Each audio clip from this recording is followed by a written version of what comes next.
Have you ever had that feeling? That moment of just sheer panic when you need to speak English? Your mind just goes completely blank. You feel frozen, and all you want to do is disappear. If that sounds even a little bit familiar, you're in exactly the right place. We're going to take that fear and turn it into real, practical confidence.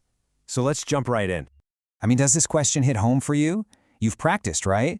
You know the words are somewhere in your head, but when the moment actually comes to speak, poof, nothing.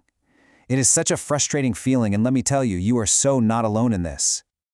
So the first thing we have to get straight is that this fear, it's completely real. It's totally valid, and it's incredibly common. It is not a sign that you're weak or that you're bad at English. It's just a very natural, very human response to what feels like a high-pressure situation. And it's not just in your head, is it? You can actually feel it in your body.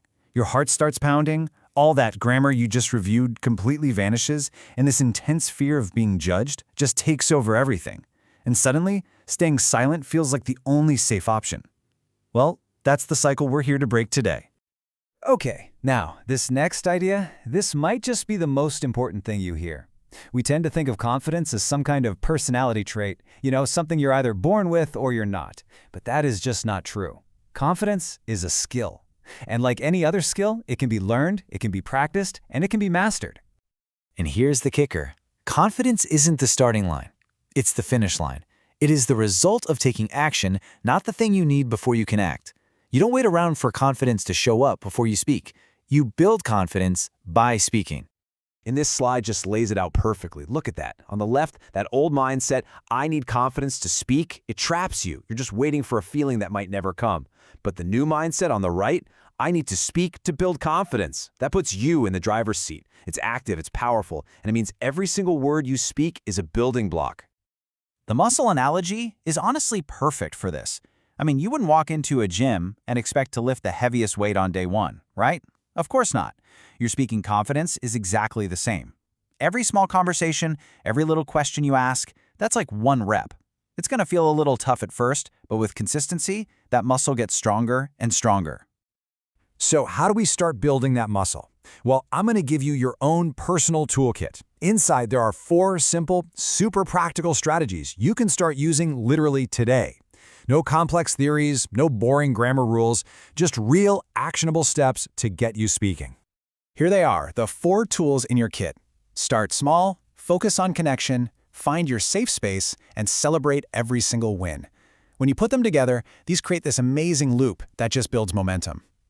Let's break down that first one. This one is huge. We overwhelm ourselves by setting the bar way, way too high. So forget about giving a perfect presentation. Forget about having some deep philosophical debate.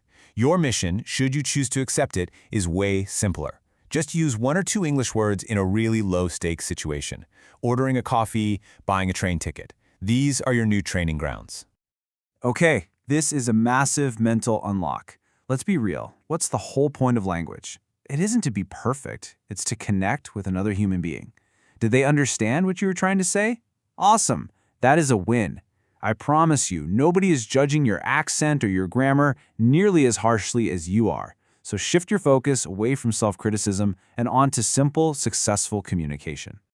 You need a place where that fear of judgment is practically zero. This could be a trusted friend who's also learning, maybe a patient language exchange partner online, or a supportive Facebook group. And hey, don't ever underestimate the power of just talking to yourself in English. Seriously. Narrate what you're doing, read a news article out loud. It's all practice, with absolutely zero pressure. All right, this last step is so crucial for rewiring your brain. Your inner critic can be really loud, right? So you have to be louder. After you have one of those small interactions, I want you to take just 1 second to consciously tell yourself, hey, I did that. That was brave. Acknowledging your own courage reinforces that positive behavior, and it makes it so much easier to do it again the next time. So, we've unpacked the fear, we've totally shifted our mindset, and we've filled up our toolkit. Now, all that's left is to actually begin. And the goal isn't to become some fearless speaker overnight. No, the goal is just to take that very first step. This ancient wisdom is really the heart of our entire strategy. That 1,000-mile journey to fluency, that can seem impossible. But a single step, a single hello, that is 100% achievable. And that is all you need to focus on right now. I want this to be your new mantra. Say it with me. Progress, not perfection. Every single time you open your mouth to speak English, it doesn't matter how it comes out. You are making progress. You are taking a step. You are building that confidence muscle. You are winning. So I'm going to leave you with this final thought, a direct challenge. Not tomorrow, not next week. Today. What is the one simple English word, hello, thanks, sorry, coffee, whatever, that you will commit to saying out loud to another person today? Choose it right now. That's your first step. Your entire journey starts with that one little word. Go for it.